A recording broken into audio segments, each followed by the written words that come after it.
Hello, Nikesha here. It's the top of the evening. It's July 5th, 2022. And I was sitting here thinking about, when I was out there ripping and running and like didn't have my life in order, getting high and stuff, and just in the life of just going with the wind and, being easily influenced by a lot of things and people, right? I just would like to say this. For the situation that I had with Mark Antonio Scott, um, it's a particular situation in Camden when he took me from Wilmingboro from his uncle Wallace's house because his aunt she wasn't having me staying in her home, but she was living in Virginia or whatever at the time. But Uncle Wallace stayed in Willingboro, New Jersey, and Mark took me there. They call him Prince or whatever, but he took me there, aka Marquise or whatever, and they wasn't having it. So Mark then suggested that he would try to help me get into a treatment program and that he would, try to find employment and things of that nature. Well, that totally clearly was not the case because when we left from Willingboro on the bus, we took it to Camden, New Jersey. Now, when I got to Camden, New Jersey, of course, I don't know anyone there, but he's acclimated with everyone there, it seemed. And he had, as later time go on, he had already been acclimated with a whole slew of folks that resided in that area. But me, I'm just new to the area or whatever. So, I pretty much had to depend on him to figure out what was going on. So, after a while, he introduced me to his quote unquote best friend, Rob, or whatever. And from there, we went and stayed at this freaking abandoned house eventually that night. Like, I don't know. No, he took me to this freaking lady's barbershop. Well, it wasn't her barbershop. I think it was her uncle's, her sugar daddy, her pimps. I don't know who the hell it was, but she worked in there and her name was Yvonne. And, like we would hang out in there or whatever, and then eventually like I was sleeping there at night, but Mark would leave me there with this woman, and I don't know who the heck she was, but he would pay her to like have me sit there at the barbershop with her while he went and ripped and ran. So eventually one day I just get up and I start going out and I started asking, has anyone seen a gentleman with the description of his? And they said that they had seen him one time on a bike with some chick on the handlebars or whatever going into an opposite direction, and they didn't know anything else after that.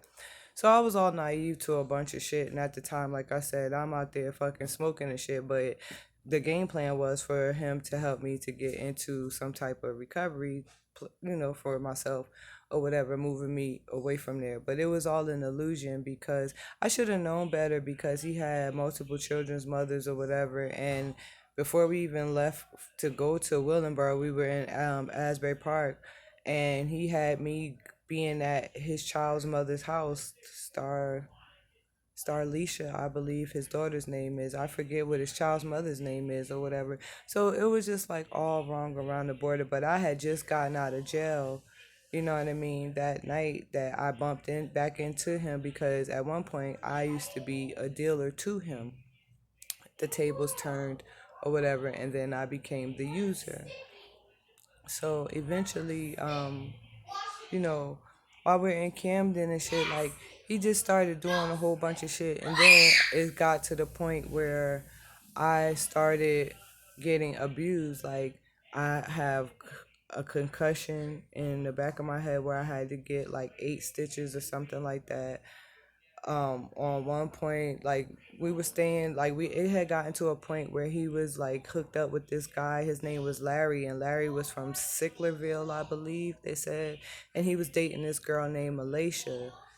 And they had found this abandoned house, well, so-called abandoned house on this one street, and it was like this abandoned, like it was an abandoned house, but the abandoned house was like, it had furniture and stuff in it, but not like fully furnished or whatever, just bits and pieces here and there. But it was a house. And so I don't know what they did, they broke into the door or whatever, and that was the place for everybody that like trapped on the block to stay in.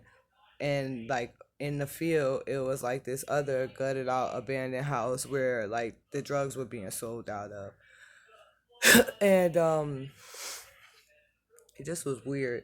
Like I then came to find out like he was like trafficking the girls and stuff like that. But for me, I'm more so like trying to watch their back and make sure that nobody hurt them or do anything like that. But at the same time, I was getting high, so I was just as much as the problem or whatever. But I wasn't actually like telling the girls to go do what they were doing. That was more so what the hell he had going on with them, and then he would lie so much and just have like so much chaotic drama going on.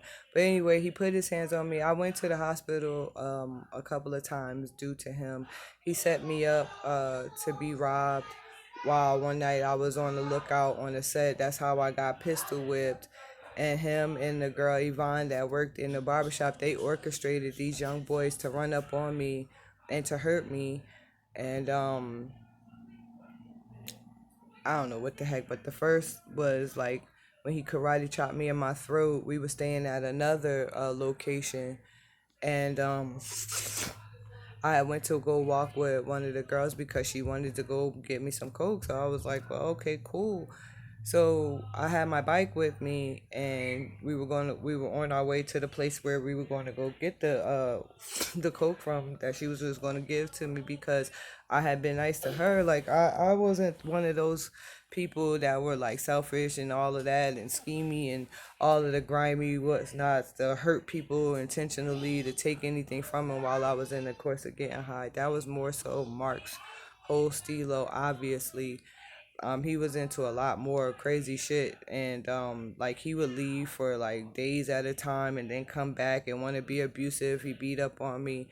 There is doctor's records in Cooper Medical Center from when I had to get the stitches in the back of my head, and then when I had to go get seen about the this being stitched up because I was pistol whipped with a gun.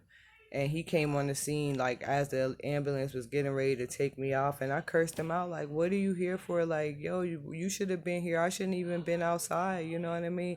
I shouldn't even had to be out here because the guy Larry didn't want me around because like he had choke slammed me when I was pregnant with my daughter Sanique in the trap house while he was in there entertaining another young lady, and they were in there getting high together, and he was getting head from her or whatever. So I went over there, and when I seen what was going on, I started tweaking out. So he had picked me up by my throat and he dropped me and then started like embarrassing me in front of the girl or whatever. And I'm sitting there like, I don't care who what you're trying to say in front of this young lady right here. Like, you're dead ass wrong. Like, you're just so disrespectful. Like, you just sitting really right here like doing all of this shit, and I'm pregnant with our child. And you know what I mean? Like, I don't even know why I wouldn't have expected him to have respect for me when I knew previous to, like I said, he had older children that he wasn't really a part of their life. He just like having children and just leaving, like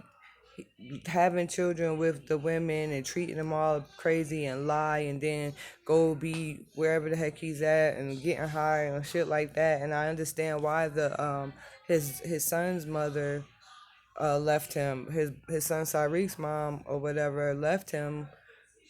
It took a long time for me to put all of these things together, you know what I mean, and the part that I played in being with this guy. But like, he was out of pocket and out of control when it came to his hands. He tried to choke me when I got clean. This is when the a coordinator from Everything Must Change Through Divine Light in Philadelphia was over in Camden, like recruiting people to come into the recovery program. So one day bumped into the person and we winded up going over to Philadelphia to start our life, but I couldn't stay, and everything must change through divine light because I was pregnant, and they didn't have that type of facility set up for pregnant women at the time because they were just getting their program off the ground with Sakina Dean and Darryl Robinson. So, and yeah. So I had to go to another women's house that they had out there, and they were stealing like food stamps, and they were doing like a whole bunch of like crazy underhanded shit over in Philadelphia when I got over there. Um, before, let me just back up. Beforehand, like with all of that being said, it was one particular time where I was in fear of my life, and I actually went to the police station in Camden, and I had reported these people and telling them like what was going on with me or whatever. And then I had got on the bus and I had went over to Philadelphia, and they had placed me in a shelter. I forget what it was called, but it's not too far from the place where you have to go and sign in and get a position of stay for the shelter. Like each evening you have to make sure that you be there by a certain time to get it.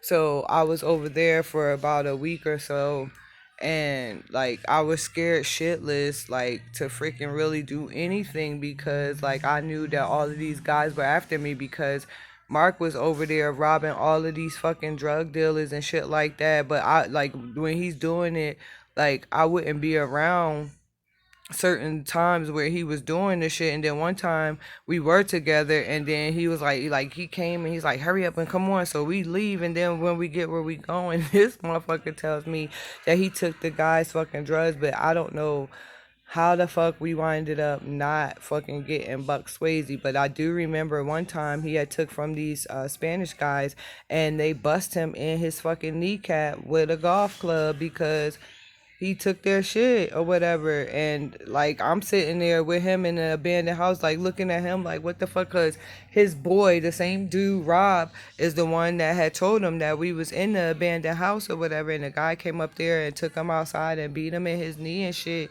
And they let me be okay. They just told me to stay in the house and don't come outside. And when he came back in, his knee was all gushed open with blood and shit like that. Like it just was crazy. Like, and then another time the one of the guys on the set, he thought that that both of us had robbed him because we were the last two that he had seen on the block before he went to go re-up. Come to find out the guy is all skitsed out, all on some crazy like psychotropic. I forget what the heck he was on. It was wet. It was called Wet in Camden, and they called it all type of crazy shit. But he was like whacked out on that, so he thought that Mark had took the gun, and he started bugging the hell out, and he had an AK like pointed at me and Mark. And I was pregnant with my daughter. I was scared fucking shitless, like what the hell. And then the other guy that was there was like, nah, they didn't do anything. Like when you left off, they went in the opposite direction. Like he was like really pleading like our case and shit. And then after the dude like finally like calmed down or whatever, he made Mark stay there, and he sent me back to the abandoned house that we were staying at for another person that for L set, for Larry set, that he had set up and established. So your shit was crazy. So after a while, it was just like mad gang stalking and shit like that, to where I finally just like got the fuck out of Dodge. I was like hiding in the train station, waiting till night, like going like zigzagging through that little town in Camden, just trying to freaking get myself safe till I finally had wound up at the police station. And like I said, I went in there and I told them what was going on. It's everything that I'm saying is on camera at the Camden Police Department. And like me being in there, and I was freaked the fuck out. And so I had went to this shelter, and they let me in. And then, like they told me that the next morning I had to eat the breakfast and then go over to go re-sign up to get another position to be able to stay in the shelter that night. So I did that for about a week or whatever, and then they finally was like they wanted to send me home and everything. So I had called my family, my so-called fucking family, And I told him what was going on or whatever, and I was told that I could go back to Asbury. So I went back to Asbury, and then I went back like running the streets, and I had went to this family over to fucking Bobby Wiggs in them house, and I was like pretty much trying to hide out over there. And Mark had found, somebody had told Mark that I was over there, so he had came over there and came to freaking come get me and all of this other stuff, and like it just was crazy as fuck. But eventually I had graduated from Everything Must Change Through Divine Light because I was going through the freaking IOP and that program, and then I had wanted to graduate my drug program from the initial place that had came to Philadelphia to come get me, which was Everything Must Change Through Divine Light. I received my certificate and stuff like that. I had 17 months clean, and then I was in a shelter at that time, and Mark was in the halfway house, like the halfway house, the recovery house for Everything Must Change Through Divine Light. And like I had suspicion that he was still like fucking sneaking and getting high and shit like that after we had graduated or whatever. They had like this freaking fashion show thing that that they had. It was a fashion slow slash talent show that they had for all of the members and everything. I still got pictures of all of that. And Sakina Dean and Daryl fucking Robinson was supposed to be my daughter Sanique's godparents because they were the people that ran the company and that accepted us based off of us being brought in from intake from Camden to Philadelphia. But there's a lot of like things that have been done. Just like Mark sat there with that boy in the fucking house and fucking made that fucking dirty money and shit like that. And I told him, I'm like, yo, I really don't want no parts of this crazy ass shit. Like, I sat there and I watched them do this shit, and I'm sitting there like, y'all is fucking crazy if you really go out there and really try to fucking spend this motherfucking money or whatever. So they got it off. They did whatever the fuck they did. And him and this guy and whoever the hell was with them in that car, they said it was two females and two males that went like to these places that was like a couple of freaking towns over from where we were staying at on Daggett Street, and went into stores trying to fucking spend this fucking fake ass fucking money.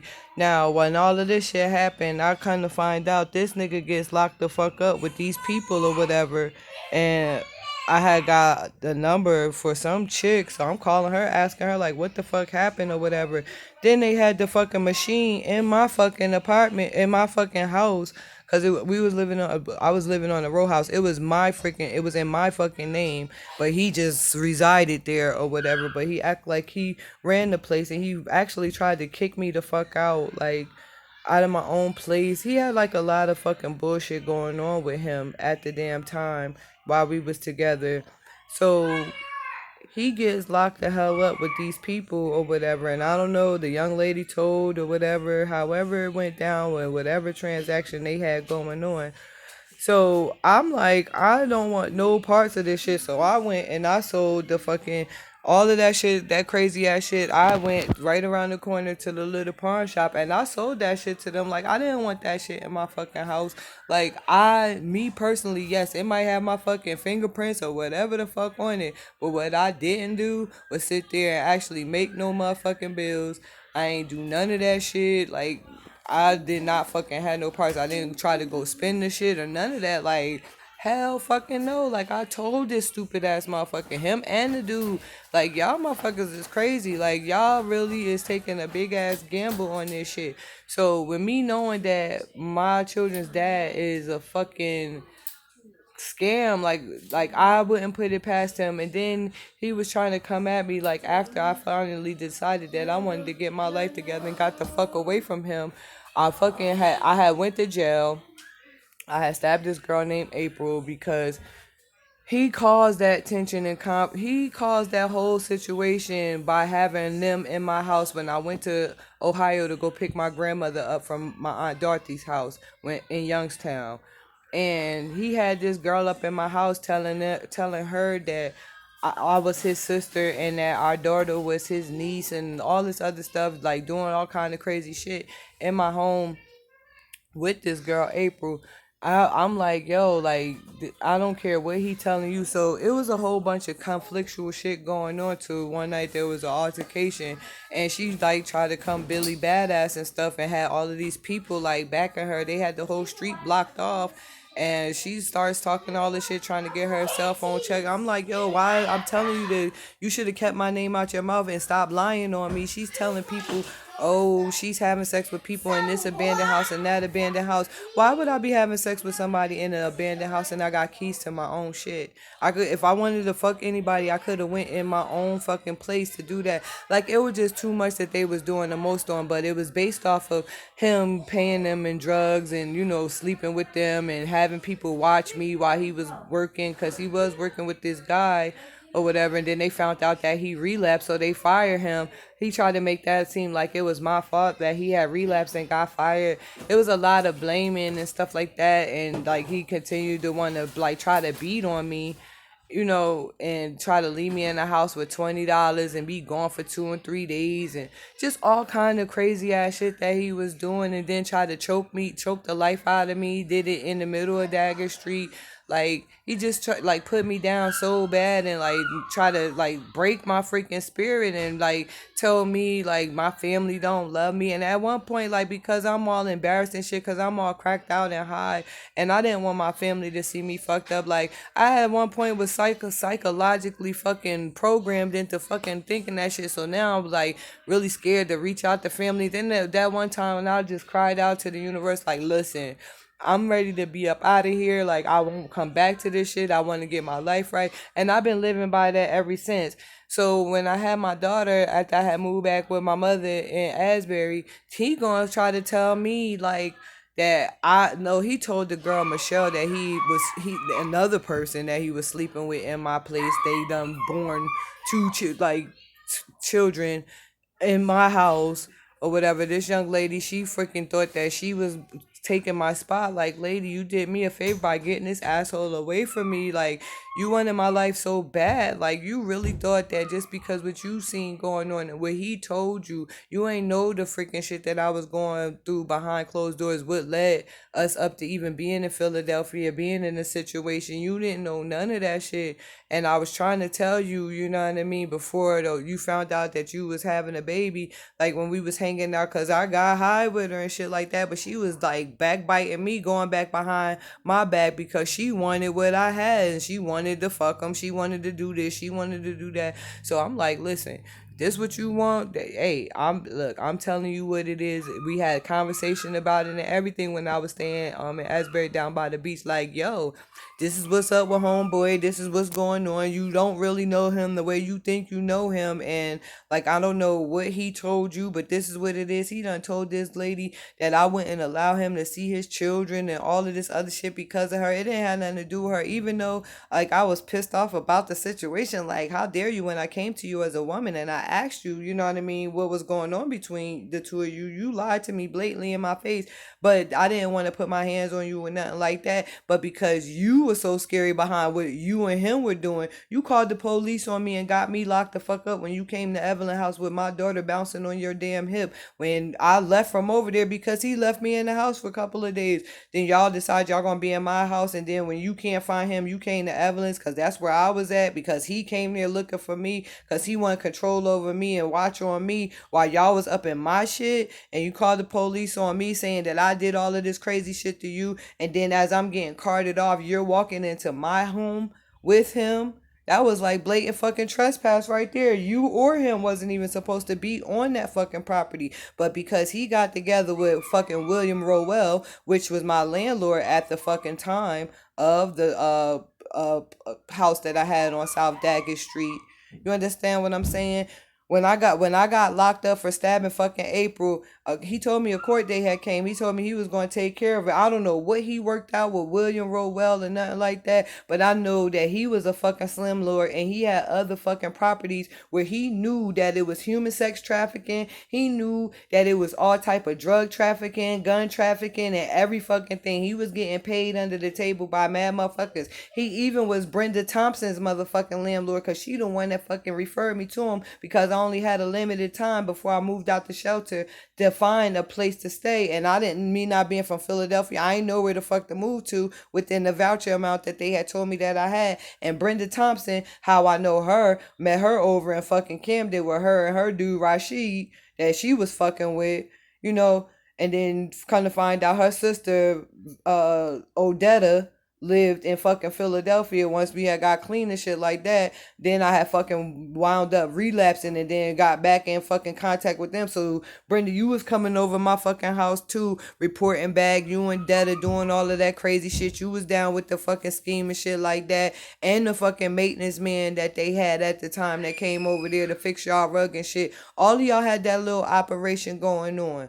You know what I mean? At the time, y'all thought that I was just too high on my fucking mind, but everything is coming back to me, and I know that all of y'all was trying to fucking set me up. I know that Mark went to the fucking justice system and he fucking filed false police reports on me, just like that fucking detective came to our house, and I'm sitting there telling the fucking detective the truth while we was in the fucking police station, and they made me say something totally different. They had me go in the room with Mark, and fucking Mark sitting there telling, just tell him like this, because this is what I told him, and this is what's going to get you off. I don't know what the fuck he got himself into and what he got me into, but I know I was taken down to the police station and I was telling the truth about my statement that I fucking initially made. And then the detective had me go in the room with Mark, and Mark was telling me to tell them and have it written out on paperwork. So whatever the fuck y'all had going on, y'all need to tell the truth about that shit too. You know what I mean? And all of that other cruddy, underhanded shit, Mark, that you was into, that you knew that you was out there fucking doing. Just like you fucking robbed the boy. I forget what the fuck his name is, but you had fucking told them that I fucking was the one that took they shit and I wasn't the one. You had them motherfuckers watching me when it was you the whole fucking time when we was staying on Daggett Street.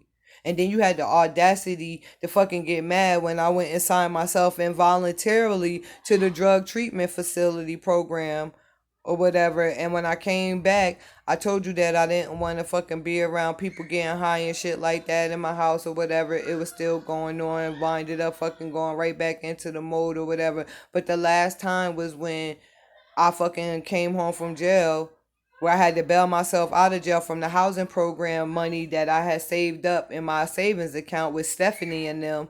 Like, nobody want to talk about none of this shit because Stephanie had hands in the shit with Rowell because they knew that they was doing some behind the scenes scandalous ass shit. Everybody was in on the setup to fucking see me homeless, see me down. You had that fucking girl, I forget what the hell her name is, the high yellow one with the light color eyes. That's the chick I had went and stayed with for a minute. She was staying over there with the African man and his son. She was lying to him or whatever, having people coming in and out of there doing shit while they wasn't home. I even had a hand in having a person come in there while this man wasn't home or whatever so that I could fucking get high and shit like that. But for the most part, she was running traffic in and out of that bitch and then leaving and then having this man doing all type of crazy shit to this African fucking man while me and my fucking daughter was staying up underneath the roof. And then I finally fucking had hit Shakita Rush and told her like, yo, I need to get the fuck away from here. But fucking Dwight Johnson and Stephanie Johnson, you know what I mean, had a hand in helping me to transition from fucking Philadelphia as well to get back home to New Jersey. So with all this other shit that y'all talking about, fuck what you heard. My mother, Cheryl Wilson, you know a lot of shit about a lot of shit that's going on with all of this shit. And you also is behind the mastermind behind the shit with Craig and Dawn and them. That stems back from when I was in foster care and shit like that. You know what I mean? The deal that y'all made with Edith Barrera and fucking Louise Hibbler that is down in fucking Baltimore, Maryland. Edith Barrera was working for Division of Youth and Family Services over here in Asbury Park, New Jersey. You know what I mean? So, it's been a lot of fucking injustices and things like that that have been done behind the scenes towards me. You know what I mean? When it comes to people slandering, gossiping, rumoring, or whatever, all you got to do is come and ask me. I'm freely to be able to share, like, the part of my life that, most people is not so proud to share about them. But I'd rather for people to know the truth from my own mouth than to continue to believe the lies that have been, put together behind the scenes. Like, I ain't no perfect person. You know what I mean? I'm still making atonement and making amends with a lot of things and a lot of situations from my past that, I've played parts in, you know what I mean? And trying to make a better situation. Yes, I know I've hurt people in the past and I've also been hurt. So I'm not a victim in no situation because I put people in situations where, you know what I mean, aren't so happy and aren't so friendly. You know what I mean? I've never said that I was a perfect person. I'm experiencing this life experience just like everybody else, but like I am taking accountability and have been taking accountability for my actions and for the that I have done in my past. But what I'm not going to do is have somebody pinning they shit on me, knowing motherfucking well they was the ones behind it. Now, how Mark Scott, how I know that you and your children's mothers and shit like that is of the Smalls family bloodline, which are connected to Patrice Bailey. I used to hang out with her. Adrian Brackett. I used to date him, and fucking Alicia Watson. That's my so-called sister from my so-called father, Brian Morris. You know what I mean? All of these details is still in question because what's bothering and baffling me the most is when I look at my fucking birth certificate. Everybody has a file number, right? My mother don't even have a file number on her birth certificate. My birth certificate don't have a file number on it, but all of my children have a file number on their birth certificate. That has me questioning like what transpired when I was born. You know what I mean? That has to be kept topsy turvy secret. I've been a part of a fucking experiment from the very fucking beginning.